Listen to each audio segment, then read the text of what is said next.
Hello, one and all, it's me, Dr. Stone, Chapter 214, Stone World's Earth Defense Force. And this chapter just went above and beyond to make Ukyo look as guilty as possible. I mean, seriously, last chapter I came up with this whole theory that Ukyo was secretly working for the Y-Man because he looked a little bit suspicious in one panel, and yet in this chapter, he looked suspicious in every single panel he was in, and to top it all off, Yo even said that Ukyo had the device. Ukyo had the Medusa, and if anyone could have activated, if anyone could have primed it, it would have been Ukyo. It's almost like they're saying, hey look, it's Ukyo, it's definitely Ukyo, as a red herring to distract us, so we don't actually notice the real spy, the real danger is someone else. I mean, maybe, but just Ukyo seems so guilty this chapter, so overwhelmingly guilty. I mean, first off, he opened up the vault that the Medusa was in, which I'm going to talk about in a second, and then secondly, he told Koski to remove the battery from the Medusa, to deactivate it, to break it essentially, and I think he did that on purpose. I think the entire purpose of all of this was for the sake of breaking the Medusa and making it so that, when they're going to need it down the road, they won't have access to it, either because, he's going to murder Senku, which seems very, very unlikely, but if he did, big if right there, then it would mean, they wouldn't be able to revive him because they have to spend so much time fixing the Medusa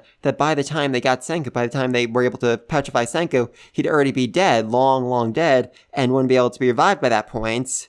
Or, and this is another option, which I think would also make a lot of sense, is it possible that Ukyo wanted the Medusa to be broken for the sake of basically keeping Senku from going on a one-way trip to the moon? Did he want to keep Senku from, basically going out on a suicide mission, so he broke the Medusa so Senku wouldn't have that option? I mean, it would definitely be in line with Ukyo's character, but at the same time, it would just feel like such an utter de-escalation at this point. I mean, the author is going out of his way to make it seem like there's a traitor, and they're in the final act of the series, should be escalating the tension, the drama, the suspense, all of that up until the big final battle against the Y-Man on the moon, and if it just revealed that Ukyo, was just being nice, he didn't want Senku to sacrifice himself, I mean, that would be a very emotional moment. I would like that, but at the same time, it would de-escalate, it would remove all the tension and drama, and be like, alright, well, let's get back to going after the Y-Man, who's done absolutely nothing come after us for the last several months, he hasn't done anything, but we're going after him because we think he might be a danger.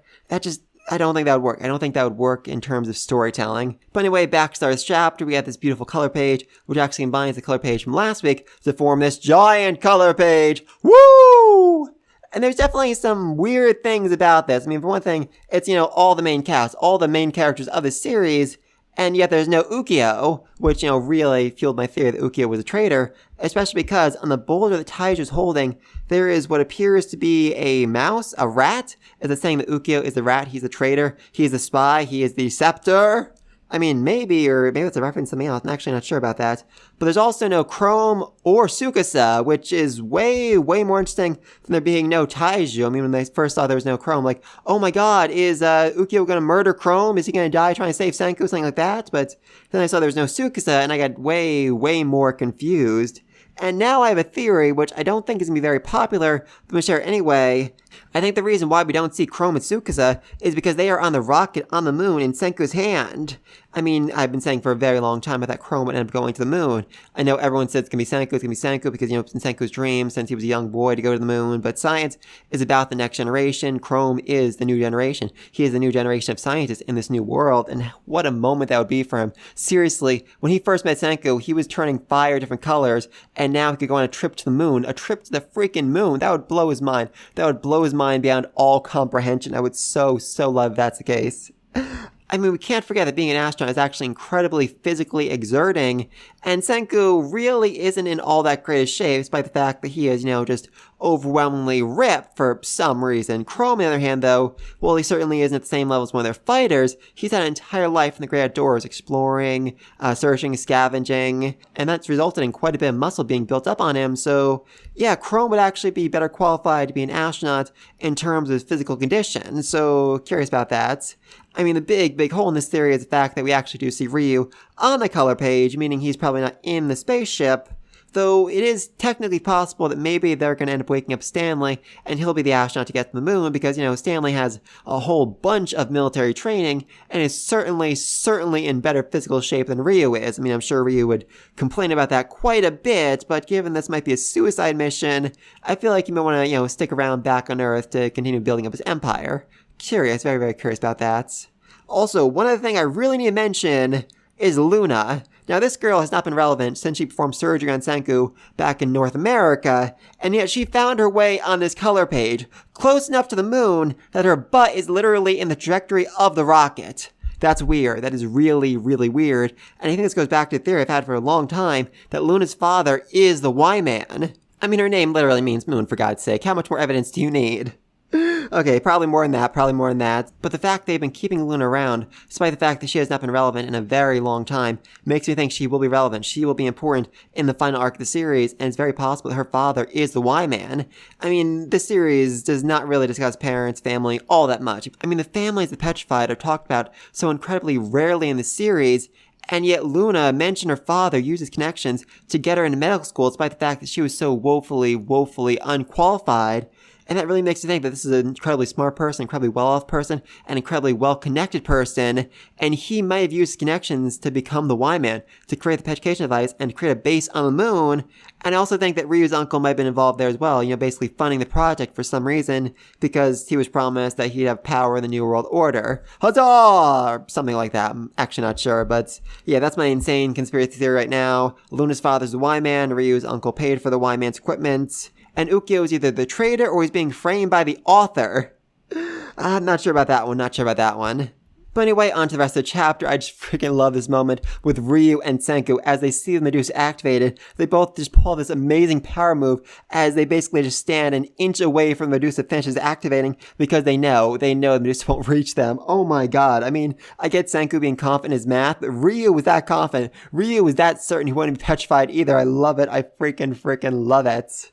And then, like I said before, Ukyo reaches the vault before anyone else, and I think there's a very good chance he might have taken something out of it before anyone else got there, because the next page, Senku's wondering, that clamor they heard, was it just the glass breaking, or was it something else? And, that's a very, very good question, especially because it seems like the glass exploded outwards, and if this was actually just a vacuum seal breaking, I feel like the difference in air pressure would have caused the glass to get sucked in, not pushed outward like this. So, yeah, I definitely think there's something suspicious about that. And Jin seems to have suspicions as well, as he listens to the conversation between Ukyo and Kasuki with a very dark expression on his face. And then when he shares his concerns with Senku, he does it with Chelsea standing right behind him, which I found to be rather interesting as she immediately blurts out that someone must have betrayed them, as he tries very, very hard to shush her, but he knows her personality well enough to know that's exactly what she would do, so why exactly would he say this right in front of her? Is it possible that's what he wanted to happen? He wanted to blurt it out? Maybe even wants her to go straight to Ukyo and say, "Hey Ukyo, are you the traitor?" I mean, I don't think he'd expect that. I definitely don't think he'd expect that.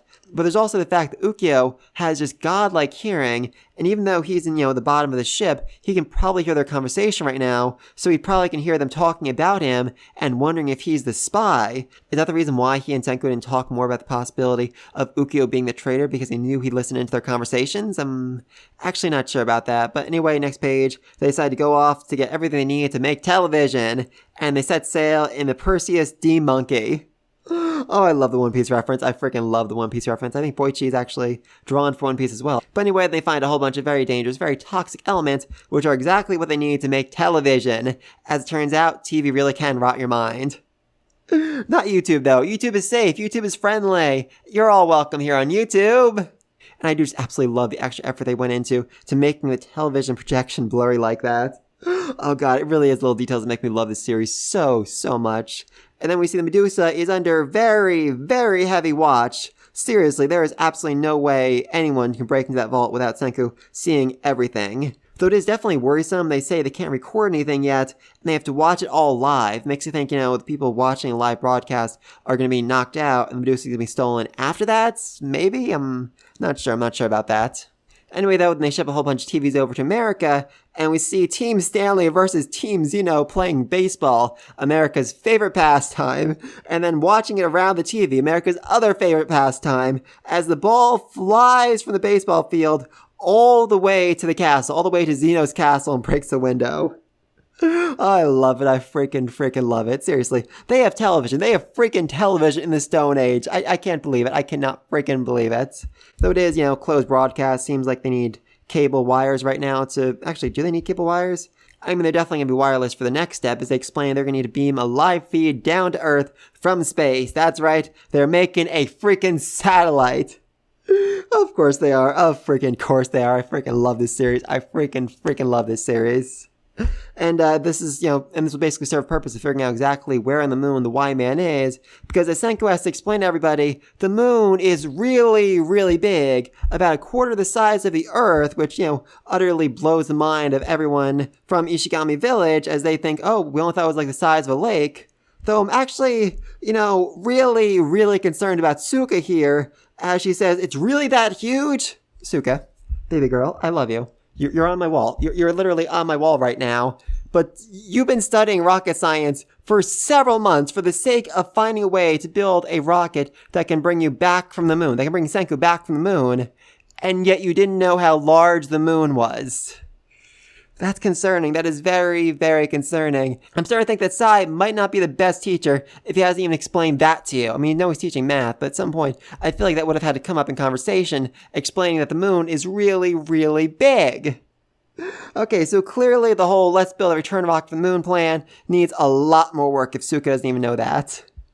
And so that's my thoughts on the chapter. I mean, like I said, it really, really feels like the author is just trying to make us think Ukyo is a spy, Ukyo is a traitor. That might be because this whole thing is red herring and the real spy is Jen or Chelsea. Oh, I'd love if it's Chelsea. I'd freaking love if it's Chelsea, because at least one person in the comments said they would eat their hat if it turned out that Chelsea was a spy for the Y-Man. Oh, that'd be fun. I would very much enjoy watching that. Other options are Luna, but that seems, just so overwhelmingly unlikely unless she is the world's greatest actress or some sort of split personality disorder. That would be interesting. It'd definitely be interesting. I'd actually kind of love to see Luna just get super serious and dark and evil all of a sudden.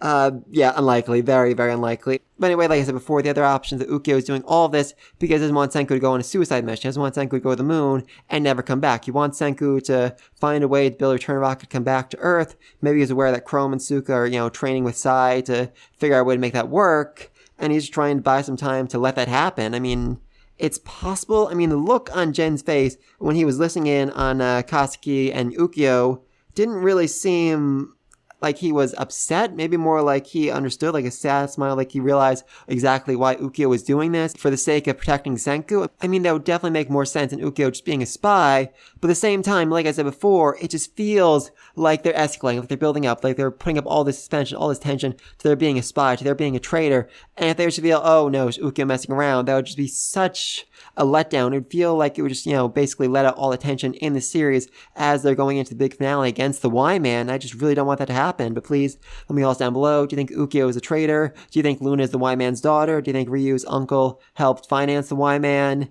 And how exactly are they going to build and launch a satellite? That's going to be interesting. It's definitely going to be interesting. Please link all down below. Be sure to like and subscribe. See you in the next video. And until then, peace!